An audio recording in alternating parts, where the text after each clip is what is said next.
All right, welcome everyone. My name is Hermione Malone. I'm the Executive Director of Good Work Network. We're a New Orleans-based nonprofit, and we focus on helping women and minority entrepreneurs grow.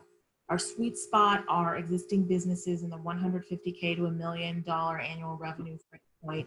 And in light of COVID-19, we've created some new programming that I think is going to be useful to all entrepreneurs across the revenue spectrum as they think about how to position their businesses in light of the current circumstances, which we acknowledge are evolving.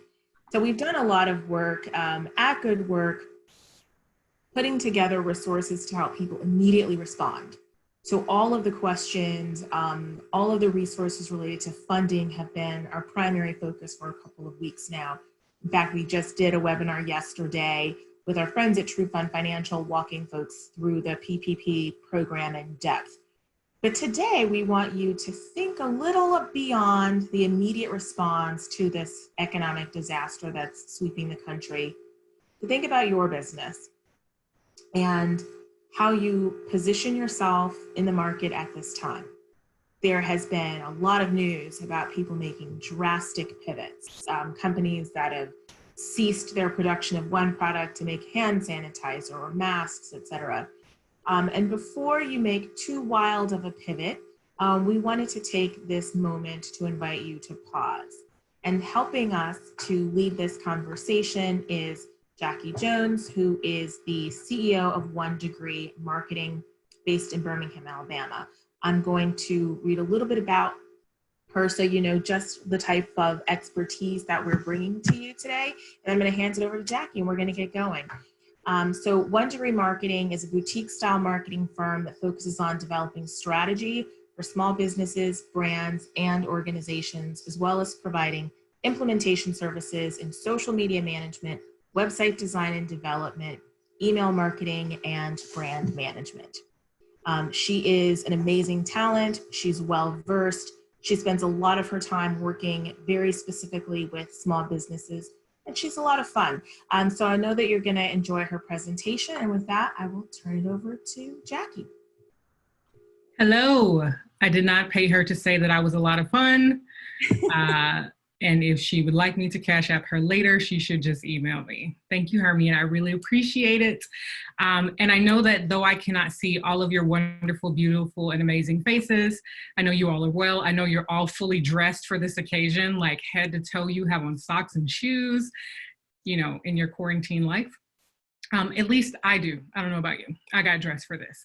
But just to echo what Hermione has said, this is an invitation to pause, to think about your business and where it's going, and not necessarily in a quick kind of reactionary way. And that's the thing that I found a lot of business owners find themselves doing, which is natural. We all naturally kind of want to just react to it, figure out what's going on, make a quick change, try to adjust. But the problem that has been with that, of course, has been every day there's something new, you know, some new adjustment, some new rules, some new something that's kind of keeping us from being able to make longer term decisions. So we're kind of forced in some spaces to pause, but we have to kind of self-pause ourselves. So she's already told you a little bit about me. She did not mention that I am an avid Target addict. I did not put that in my bio this time, but you need to know that because I'm not okay. All right. So you know that it's not just me at 1 Degree. These are 4 of the people who mean a lot to me, who keep me in business. They're beautiful faces. I always try to share them so people don't think I am a one-man band. I am not. It takes them as well. But let's jump right in. The goals of that I have for today is that we understand where the world is as it pertains to business, because who knows where it is outside of that. We also want to evaluate where you are in business, which is important when you're trying to make decisions about the future. And then we want to evolve your thinking about what's possible, right? Now, I will say this, 2 things I want to say that I hope is okay. I didn't get clearance for this. In the chat, feel free to say who you are, say hello, introduce yourself, put your business name, put your web address, all of those things. Unfortunately, there is not the in-person of, oh, hi, what do you do? And business card and handshaking and, handshaking is so 2019, right? So please feel free to get into the chat. Do not feel like you're spamming this webinar. If you put in there, hi, my name is, I'm located in, this is my, put your pitch in there, whatever you want to put, feel free to put that, because this is one of the few ways that we have to communicate with each other is through these virtual events. So it's really important that you do that. So feel free to do that. The other thing is that if you have questions along the way, I am going to attempt to keep an eye on the chat box or the Q&A box to see if anyone has said anything. And that will help me I don't mind the questions in the middle. And Hermie, if you would help me, feel free to unmute yourself and just be really rude and say, Jackie, there's a question before you get too far, because clearly my mouse is trying to decide if it wants to work for me right now. All right, so do that. Oh, there it goes. Okay, so do that in the chat box and we'll move forward. So basically, let's talk about what we know, right? We have an adjusted market, and that's no matter what industry you're in, no matter how big or small you are, your market has adjusted in some way. And so the things that we know, right? And this is something that we can all pretty much agree on. Travel and in-person interaction is definitely restricted. And that's different levels depending on where you are in the country, what industry you're in. Of course, for a minute there, my daycare was still holding on. And then 2 days later, it was like, nope, I was so excited to have a daycare age child when the schools closed, and then they closed. And so we're finding that there's a lot of travel and in-person interaction, restrictions. You have to do curbside or no contact delivery, or however you can maneuver what used to be as easy as come in, give us your money, grab your things and go. For those people who are in brick and mortar. So that's changed quite a bit. Also, of course, we see a huge increase in online activity. And I don't mean just from businesses, also from consumers, right? Everyone is online right now. And that could be a good thing, kind of. It could be a horrible thing also, but what we're finding is that everyone's online. Everyone is doing TikToks and everyone is doing all this stuff with their family. And so their lives have really, really changed. And then we, of course, see this influx in virtual events like this one today. We see a lot of businesses and organizations taking to Zoom and to Microsoft and to all these different online platforms to try to bring information, to try to connect people, trying to make ways to give knowledge and guidance and all those kinds of things. So we're seeing all of that happening because of our very tight restrictions on how we can interact just as human beings in general. Now, the impact that that's having on us is that it becomes really hard when everyone is online and spending their time and their energy and their money online to stand out in a digital space. That can be really, really difficult to do right now. But we're going to talk a little bit about that. Also, it can be really difficult to understand what alternatives your consumers actually have. And one of the things that you do kind of in the foundational part of your business is you start to figure out, well, if they don't come to me, where are they going? Who is my competition? How is my competition, servicing this industry or this audience? And that's hard to tell right now because online, a lot of our consumers aren't really sharing how they're adjusting. They're too busy sharing TikToks, of course. And if you've done a TikTok, bless you. I can't TikTok. That's not a good idea for the world. But if you have, I am excited for you because I like to watch them, but I can't make one. But that's what people are mostly focused on, are the things that help them to escape the craziness of our new reality and not necessarily giving us any information around how they are still meeting the need that we once were meeting in the way that we were meeting it. Maybe you still can, but in the same way. So they're not really giving us much information to go on, and that can be a little difficult on the decisions that we make. Also, it's hard right now to find unique avenues of engagement. And I know that that's something a lot of my clients, small businesses who I do marketing stuff with, they're like, well, how do I get people to engage? When engagement suddenly out of nowhere just went down for everyone. And it didn't really go down, it just got spread really thin. And so we're seeing that it becomes very hard to find these unique avenues of engaging people, of trying to take the pulse of where your audience is. And that can be a little difficult for us to navigate. And so those are kind of the side effects of what's happening. Now, Also, I want to point out here, before I really go any further, is that all of this will speak to the time that you have put, or the time that you decide to put into really, really thinking about the core pieces of your marketing. And I always kind of jokingly tell people, it's the boring part. I'm sorry, it's not the pretty fun part, but all of that, what is my brand tone and my brand voice? And, you know, what are my values of all that stuff that you do when you have an assignment or you have to apply for something, that kind of stuff becomes really, really important at this point, because you kind of have to pull back to that to be as unique as possible, and to be as authentic as possible. So let's move forward. I hope we're moving forward. All right. So we want to start with, y'all, my mouse is being so weird. We want to start with an evaluation of where we are. Pause, there it is. Okay, where we are and what we are dealing with, right? So let's start with thinking about who our target market was before all of this and how they had to adjust, right? So what you do could be a variety of things, because I, of course, have no way of knowing what you do. But you have to think about how they've had to adjust, just one, in life in general, and two, with whatever service or product you provide. How have they had to adjust to that? Did they have to change to delivery? Did they have to change how they spend their money? Did they have to change how they spend their time? Also, what new information do we have to consider? Do we have to consider that if we made a product where a mother might be doing something all day with our product, but now she has her child all day, how do we adjust to that? So we have to really, really think about what's new in the life of our customers. Because when we built our businesses, we had to clearly define who these people are, what impacts them, and what impacts their decision making. So really think about your target market, and we want to make sure that those answers are what's moving you through this process. Also, you want to evaluate your product or service evolution. Did you have to change what you provide, or did you have to change how you provided it? So is there a change in the distribution? Is it that you've gone to shipping only? Is it that you weren't really doing that well online sales, but now that's all you have to fall back on?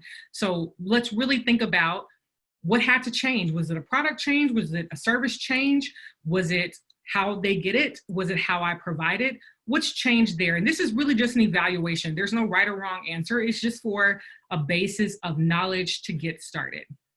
Also, we want to think about our resources. What do you have access to beyond capital? And I put beyond capital because we all need money. That's just a given. So I assume that you've thought about the money, because if you're like me, you've thought about the money.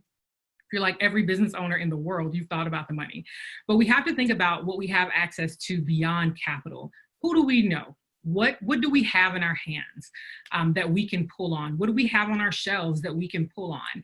And really, really think about those resources, because they are valuable, and we don't want to overlook something we could be using because we hadn't thought about it. We hadn't paused just to think about that.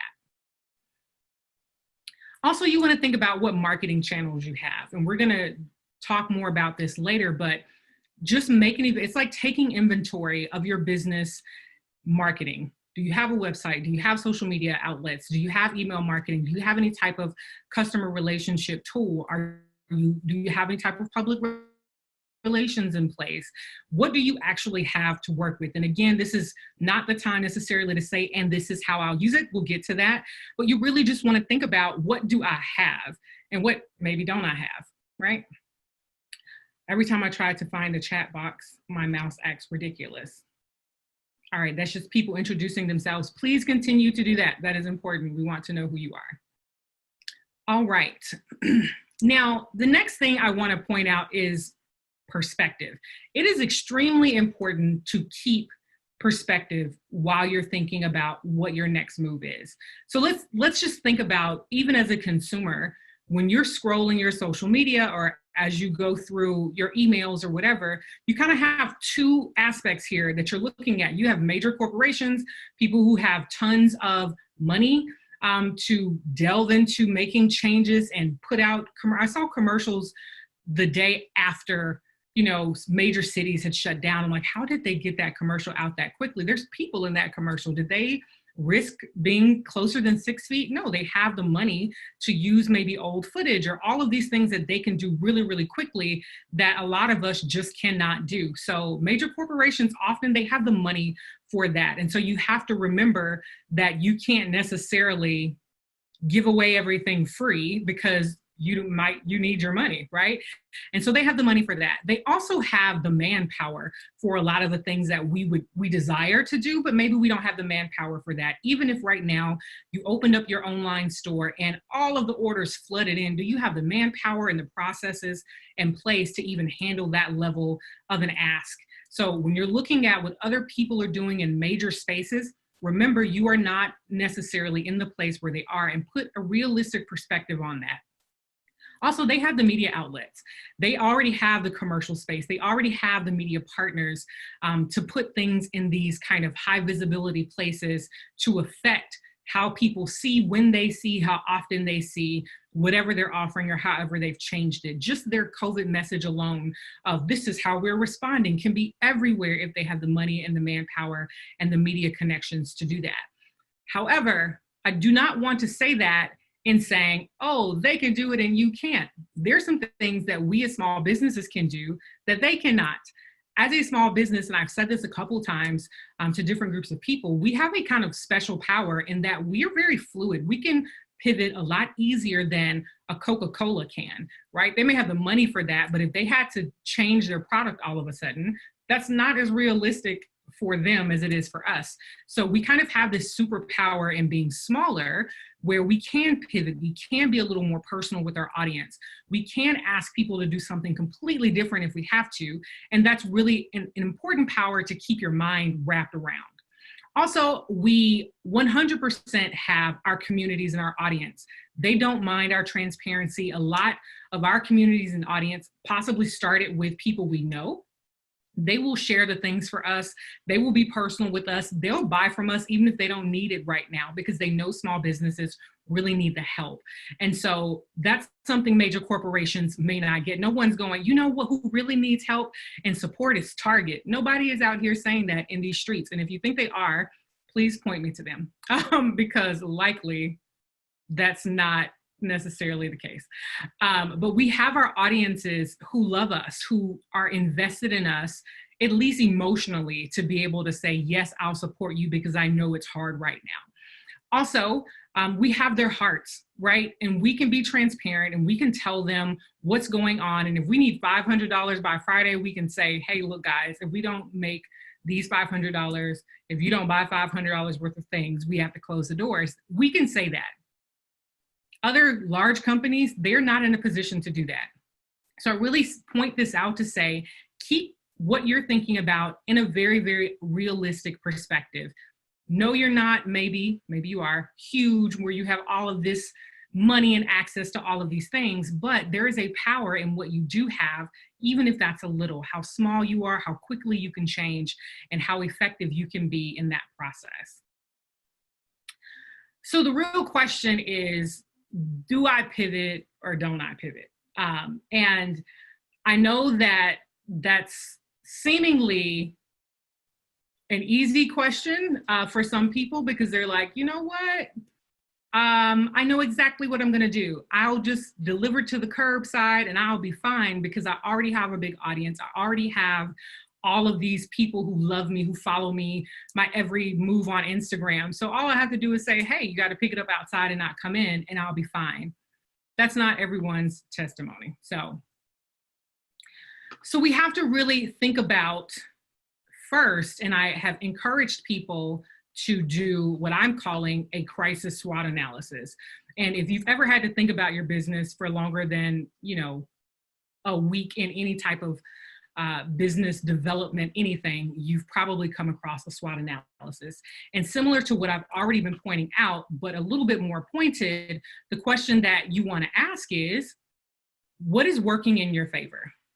Because the problem that we have in quick pivots is that we get rid of some of the things that are really working for us, not realizing that. So first it's like, okay, what is working in my favor? What are the things that people are still buying? What are they asking about? What's still good inside? Am I still the expert on this? Yes, I am. No closed doors can take away the knowledge that I have. And if you're a service provider, I'm saying that for you and for myself. But just because you have to do it on Zoom and not take the train to New Orleans like you really had hoped back when you and Hermione first talked about working together one day, though that's changed, that does not mean that the knowledge is not still there and that you can't deliver that in a different way. And that's a strength for you. If you're a service provider, your expertise is still a strength for you. Now, you do have to be, and I want to invite you to be very honest with yourself about what your weaknesses are. Notice on this slide, I did not try to sugarcoat this. What do you suck at?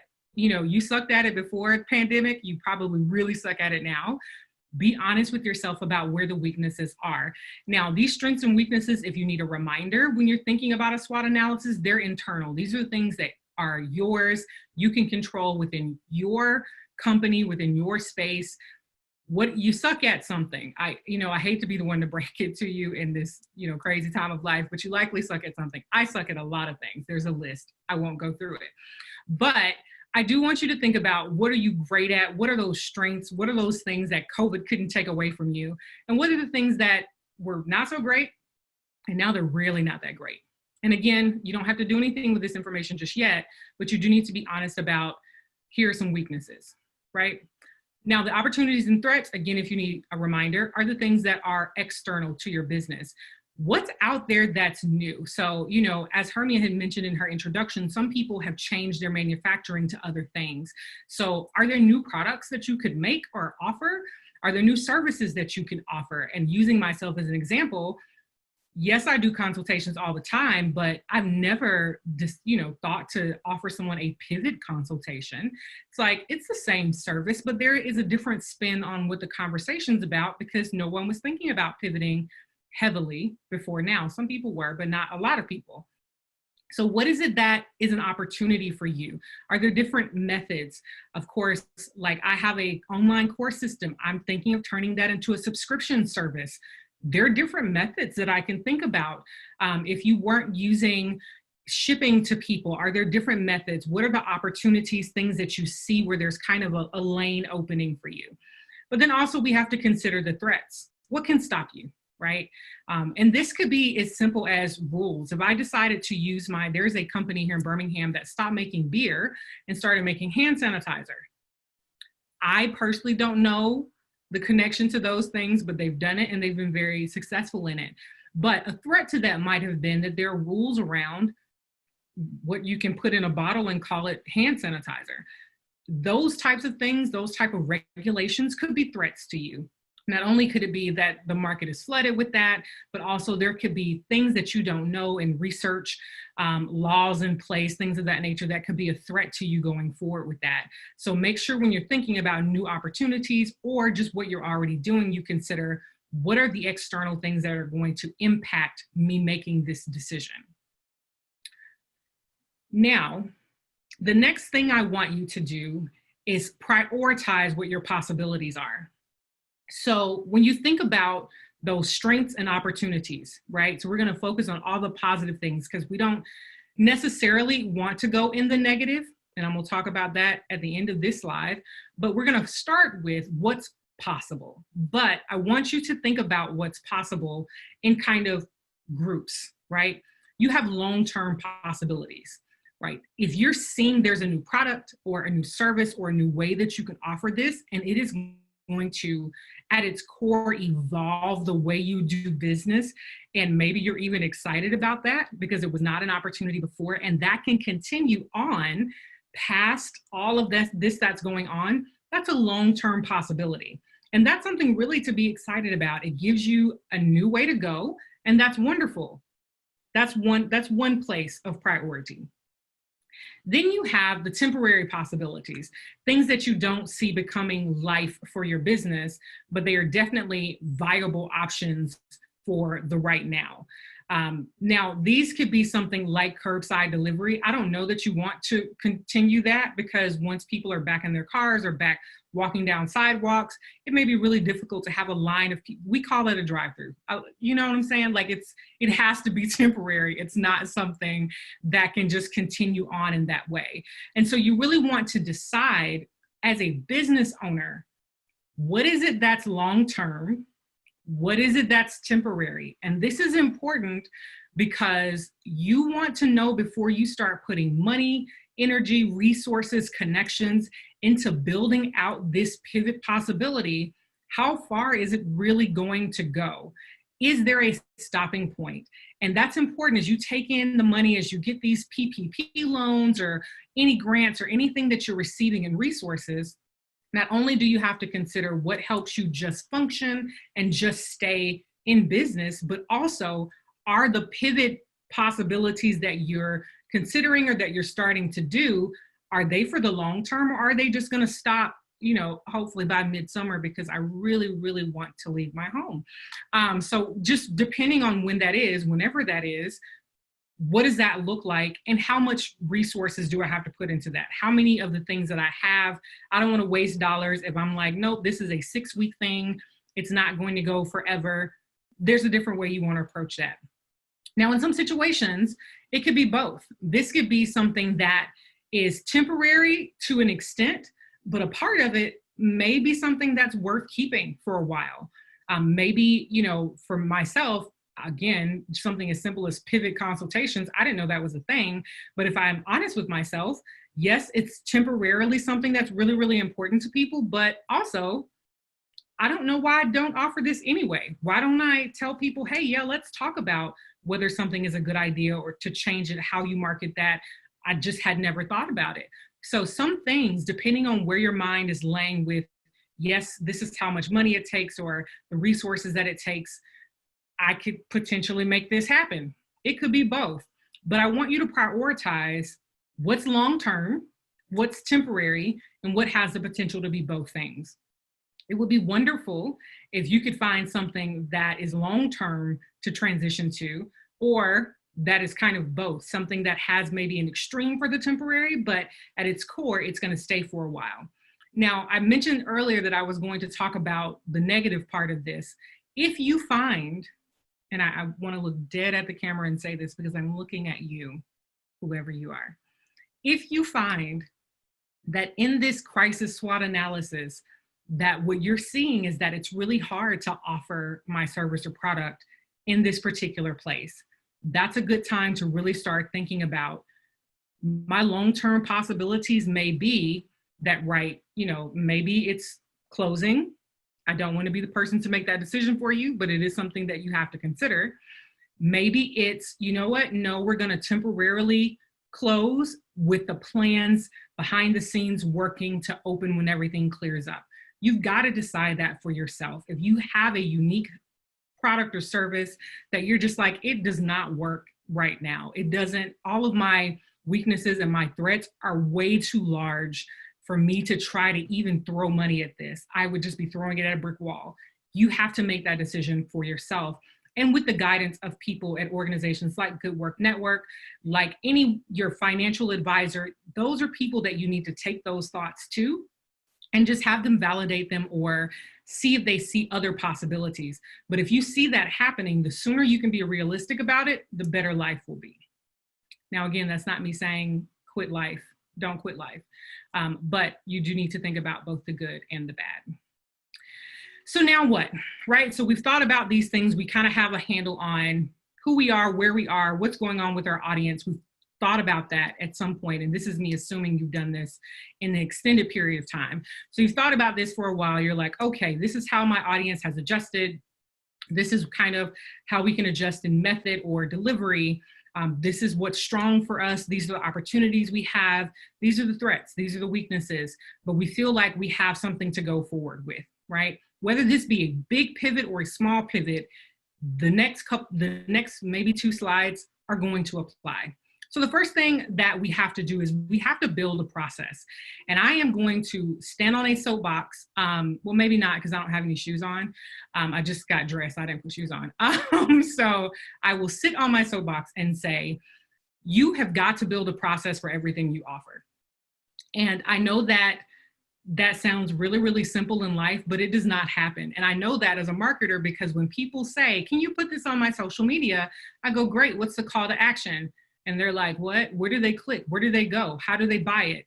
Have you thought about that? Is there a message there? Do they know how to talk to you? Do they know, like, all of that is in the process.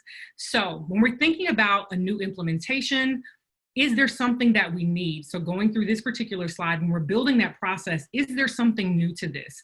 Is there a way that we have to educate our customers differently? Is there something that's different from what they're used to? So if there's a new implementation, you've got to really work out what that process is so that you can communicate it. Is there a new technology? If you are deciding to offer something like in a video space, do you need something like that? Do you have a Zoom account in the first place?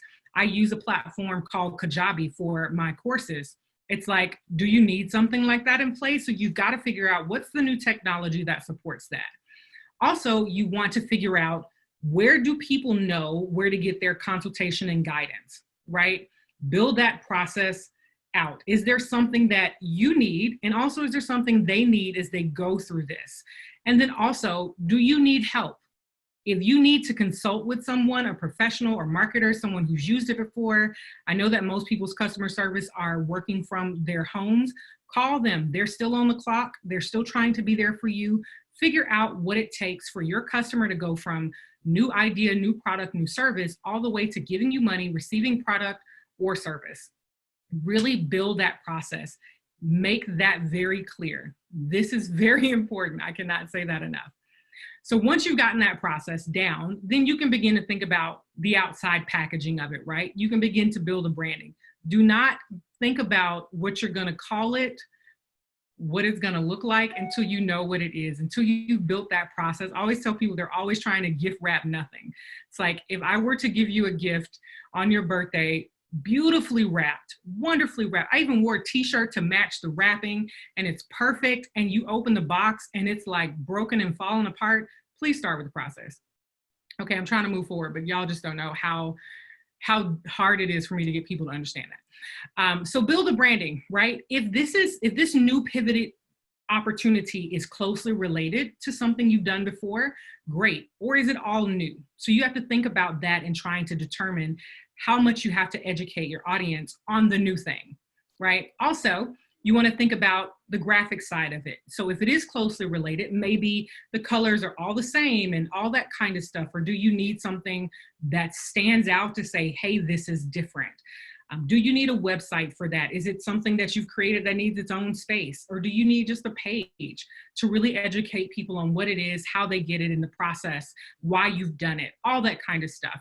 So you have to figure out the branding around that. And the only reason I really point that out for a particular product or service, because usually we're thinking about this very high level, like my business, branding myself.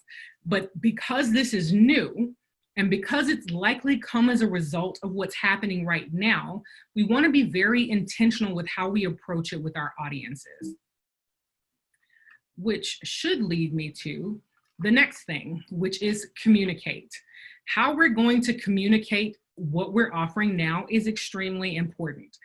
Now, this is not the time to do a major countdown.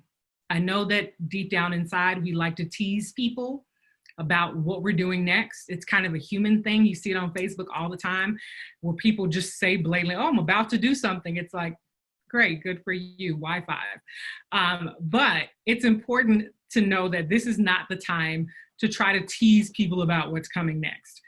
Just get to it, right? Just be ready to be prepared with the process, be prepared with how you're presenting it, and be very, very clear about what it is you're doing, why you're doing it, how they can interact, and how they can do whatever you've decided is the objective to offering it, which usually is money. Here for that. But there are some things that people value outside of money, like email addresses, or maybe they're just trying to get survey responses. I know a lot of organizations are like, please fill out my survey right now because these numbers will really help my funding later.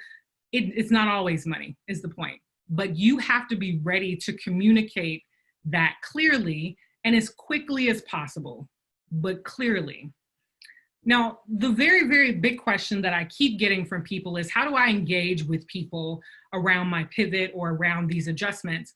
And that is a very important question. And I'm glad that I'm getting it from people, because now they're starting to think like marketers, which is something I usually have to drag people kicking and screaming to do. But you want to think about how you involve your audience in this process. Are there ways that you can ask your audience for help? Can you get their input? Are there ways, this could be something as simple as a poll on your social media, or a survey in your email to say, hey guys, this is what we're thinking about. And we know that everyone is in a weird, unique place right now. And we want to be there for you with this service. We don't want you to have to do without something that you clearly had chosen before pandemic, but we want your input. How can you engage them in the process? Do not be afraid to let them tell you which way to go. After all, you are in business to serve them, not yourself. So the feedback that they give you is extremely important. And if you have a space to do that where you think people will be honest with you and open, then please feel free to ask and engage them. Maybe it's the color of it. Maybe it's the size of it. Maybe it's the platform that they use. Ask questions if you feel like that would be helpful. That's one way to engage, and it's a great way to create content as well. Then you want to figure out where and how you can be transparent. Now, I made the example earlier of saying, hey, rent's due. If you all don't buy $500 worth of lipstick, this because it's on my desk right now. If y'all don't buy $500 worth of lipstick, we've got to close the doors, and your lips are just going to have to be whatever color they came, So please go buy lipstick, right? There is a time and space to be transparent, and that time and space is now. It is completely okay for you to take off your, but I'm a company, mask and say, but I want people to see me as this big corporation. Okay, now is not the time. You can come from behind the curtain, Mr. Oz, and tell people who you really are. Tell them the story that goes with this process. That is content gold right now. Now, I'm not saying like pimp yourself out, but I am saying this is the time to be transparent, to tell your audience what you're going through, how this is all affecting you, and be able to let them share in that story, because they too want to be able to look back months later and say, man, I remember when we were going through this together and this was going on together. And I remember when that week they said they had to sell $500 worth of lipstick, but look at them now. They have a pop-up, they have a mobile lipstick truck, who knows?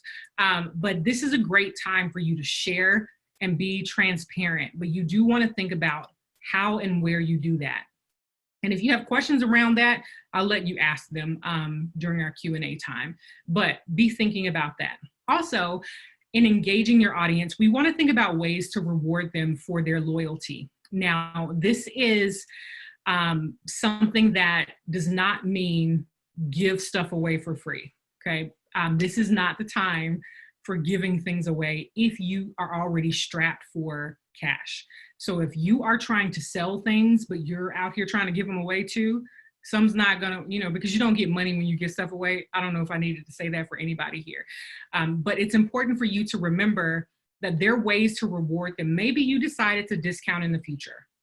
Maybe you decide it's, something else. It's not money right now. It's not product right now, but maybe there's some kind of way for you to show your appreciation for their loyalty. It could be something as simple as a video, thanking people, reposting things. All of that can be a way, but you do want to think about in engaging them, how you thank them for being along this crazy journey with you. Now, as I fight with my mouse again, there we go. So in that engagement piece, I do want to kind of go into a little bit about ways that you can do that effectively. The transparency part of it, again, I know that a lot of times when I deal with small businesses, they have one of two issues or both. They don't want to go live because they hate looking at themselves talking about their business. They feel cheap and sleazy for some reason for saying, hey, this is my name, I own a business. I got in business to make money, but I feel weird asking you for it. And I understand that. It's a very human nature thing. The other issue they have is that they don't want people to judge how small they are. Okay, not now, right? So we have to get over ourselves a little bit and be transparent and decide to look into a camera and talk to people. This could be going live. This could be recorded videos on your phone. You don't have to, go to Amazon and get an expensive camera unless you just want to. But you can spend some time showing people your face, highlighting your team, talking about the behind the scenes part of this business, what it takes to give people what it is they're asking for.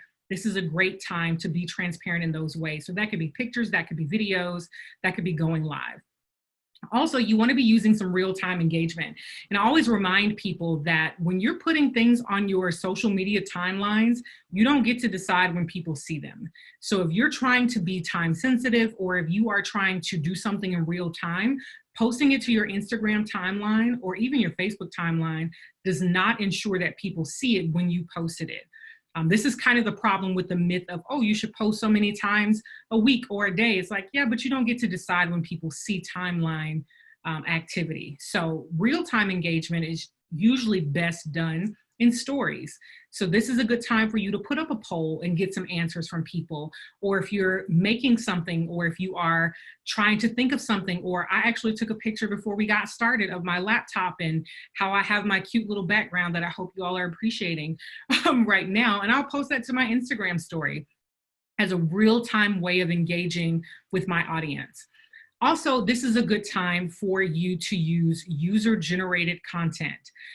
Usually I would have just put UGC, but today I decided not to be professional petty and put jargon. So user-generated content is gold always, but it really is right now. So if you have people who are still interacting with you, still buying things, still doing whatever, please encourage them to post it, tag you, say something to let the rest of the world know that they got value from you, that your product is great, that you're great, that your service is great. You need all of those reposts right now to help people who are newly coming across you because they're scrolling and going down rabbit holes with all this extra time they have. And they're going to come across you and they're like, oh, well, they think they're great. Of course they do. But if you can get some users, some people who have used it, some Google, there's a word for this. You know what they're called, the feedback things with the stars, those things, because clearly my brain is going blank. If you can get those testimonials, if you can get those reviews, that's it. Did somebody try to tell me that in the chat? Because if you did, Wi-Fi. Yes, Tori, thank you. Here for me. If you can get some reviews, I'm sorry, from your customers right now, that would be wonderful because that's helpful for validation. Email marketing. So there's been this long time debate in life about whether email marketing was dead. I hope that you were not on the side of it's dead because you would be very angry with yourself right now. Email marketing is one of the few ways that you can still get one-on-one time with your audience. And right now, because we're in this place of kind of craziness, we do know that more people are reading their email now more than ever because they have a little bit more, not even more time, but for some people, they don't check their email from what they consider non-essential things because they're at work. A lot of people aren't in the space of their work even. And so they're a little bit more relaxed with their rules about checking their personal email and things like that. So email is a great thing. If you've not started an email list, that's okay. You can start one. MailChimp has a free option. Pretty much everybody has a free option or some type of free time frame for you to get started. And going back to transparency, you get on your social media accounts or you text people and you say, how have you been communicating with your audience, and say, hey, we hadn't started an email list before, but we think now is a good time. Do us a favor of clicking this link and giving us your email address. It can be that simple. And I promise you that's okay. But in your email, you want to make sure that you are still providing value to your audience. Again, we're thinking about them and how they're having to adjust. And yes, we want them to use our products or services, but we have got to provide some level of value to them to nurture the relationship we have with them. I always remind small business owners to not walk around with your hand out. You can't just be saying, buy from me, buy from me, buy from me, buy from me. Even though right now that seems really important, we have to very counterintuitively decide that providing value to our audience is worth more than just saying buy the thing. If they see you as an expert, if they see you as a person who cares about them beyond just their money, they begin to know, like, and trust you is a very popular phrase about marketing, then that's a good time for them. When you do say, give me money, they're like, oh yeah, I like you. Here you go. Here's your money. It's a lot easier if you're providing value to them normally. And I call that mixtape marketing. If you're old enough to remember mixtapes, then you know that it was a bunch of songs, maybe something to the tune of 30 little snippets of songs. And then they turn around and put an album out and you're like, and you bought it, even though you just got like 30 20, 30 free songs. But that's because they did that to prove to you that they're good, to prove to you that the product is quality. It's like, you know what, I'm gonna let you sample this, you're gonna love it. And when I ask you for $10.99 or however much CDs were when people used to use CDs, when I ask you for that money, you're not gonna have a problem spending it because you're gonna be so excited from what I gave you for free. That's what your emails can be like, mixtape marketing. Provide value in that space, have people going, yes, that's a good idea. That's a great craft idea. That's a great thing to do with my children. That's a great way to help myself. And then when you say, hey, we're providing this service because clearly you like the information we gave you, this is the new way that we're doing it, we've pivoted in this way, they're gonna go, yes, because you were just talking about that, why 5? All right, also in your email, this is a great time for you to show gratitude. And we talked about a little bit about how you want to reward people for their loyalty, but even just saying thank you in a very, very transparent and honest, open message from your leadership team, from yourself as the owner, or just in general, whether that be a video again, or it's just a letter, so to speak. Show gratitude. Thank people for giving you even their attention, because right now it is ADD season. Like, it's really, really hard for people to focus on anything. It already was, but it's really hard now because they have their own issues. They have the world trying to get them to do something for them. And so just showing gratitude for that attention even is extremely, extremely helpful and powerful when it's time to ask them to take an action. Also, in your email is a great time to give detail. If you are service related, especially, me saying on Instagram, here's 3 ways that you can do something, 1, 2, 3. If I go into my email list and say, hey guys, if you saw on Instagram yesterday, I posted, or we posted as a company, these 3 tips, but I wanted to go into detail about those 3 things. And because you have given me this one-on-one time with you in your email inbox, I will go into more detail, give you more value, because I'm rewarding you just for giving me your email address. This is how email marketing should always work. But this is a wonderful time to do that, for you to tease that and cross promote and say on your social media, here's a snippet. If you want more, we're going to send the rest in our email Thursday. What? You're not on our email list? Sign up here, because there's a process, right?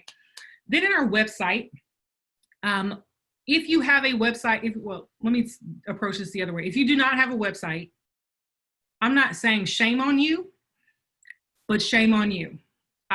You should have a website. And it's very easy for that to exist, even in a very, very simple way. So if you did not have a website before now, you should absolutely be doing what you can to get a website up. Even if, again, a simple template, something so that people can find you digitally, because that's where they live right now, it's in the digital world. But you want to make sure that you're keeping it up to date. So for those of you that do have websites up, you've spent all this time and energy and money maybe getting this in place, wonderful. You need to go through and make sure it's up to date. And one of the things I point out to service providers is that, for me, and I keep using myself as an example because I don't know who's in the room, but as a person who does webinars already or who does events, I have a 3-year-old running around here probably mad that I've locked him out of the room. But because I have him at home, and because I have to continue with his education in some way, and because I'm the lunchroom lady and I have to cook 3 meals a day, I do have to adjust what hours people can schedule for their consultations or all of that. So make sure you're going in and changing a few things if that's necessary. Keep that in mind. If something has changed about what you can provide, make sure you've put that on your site. If you haven't put a COVID-19 response update page or something on your site, make sure you're keeping it up to date. If you have products on your website, if you're doing e-commerce and there's some things that you just don't ship, you need to make sure you're taking those things down if you can't get them to people. So go in and make sure that you've gone in and kept it as up to date as possible, so that when you refer to it in your marketing channels, you don't have to, somebody won't go buy it or go try to do it. And you're like, oh, I'm sorry that I asked you to go and do something and then you did it and now I have to tell you no. That's a very frustrating space with a customer, even if they love you. It's also frustrating for the business owner because you're like, dang it, I missed that opportunity possibly to capitalize on it, the process working. So make sure you're keeping your website 100% up to date. Also, on your website, let's make sure right now we have very clear calls to actions. Again, things you should always be doing with your website anyway, but right now it's more important than ever. So on websites, if anyone is of the age of newspapers being the most popular way to communicate news, then you may know what the phrase above the fold means. And that basically means that if I have, that's all I have in front of me, y'all. If I have the newspaper and it's folded in half, everything on the top front above the fold of the newspaper is usually the biggest news. It's the things that, you know, people really want to know. It's the hot button topics. That's the same way your website works. If someone has to scroll, they may never see it, because not that consumers are lazy, but because our attention spans are very short, oftentimes people won't even give you a scroll. So if there's something you want them to do, it needs to be clear how to do it, a button, an explanation. Something has to be there above the fold to tell them, this is where I want you to go. That might be a shop button, a donate button, a contact us button, whatever that call to action is, it needs to be clear and it needs to be visible. So if that's not the case right now on your site, this is a good time to go and do that. Also, a clear direction on communication. And what I mean by that is that during this time, what you're going to find in any pivot that you take is that people may have a ton of questions. So you may want to, as you field those questions, create a space on your website for frequently asked questions if you haven't already, but also make it very clear how they contact someone if they need help. Please remember this. It is not your audience's job to make sure they give you their money. That's your job. So if you don't make it clear for them to get to it, for them to receive it, for them to communicate with you if they're having an issue, they may not do that. And that's not their fault. They aren't lazy for not doing it. They aren't unwilling for not doing it. It's your fault. You're welcome. I'm glad we had that talk. So all of that in mind, which brings me to the end of the information I have for you so that we wanted to have about 20 minutes or so or plus. Hermione, turn your video on. For any questions, please tell me, come on, mouse, how I can answer questions for you. If you need any contact information, that's there. Because I am a person, One Degree is a company, and I be in these social media streets. So if you want to find me, that's how you do so. If you want One Degree, that is how you do so. And on that note, ladies and gentlemen, Birmingham, Alabama's finest, Jackie Jones, One Degree Marketing. Thank you. If this was a podcast, we would have sound effects, but thank you so, so much. I will say to the entrepreneurs who joined us, we appreciate you. Thank you for participating. If you have ideas or thoughts for additional programming the Good Work Network can bring to you, please let us know. You can email us at info@goodworknetwork.org. Jackie Jones, thank you so much, friend. Thank you for having me. Stay healthy, people.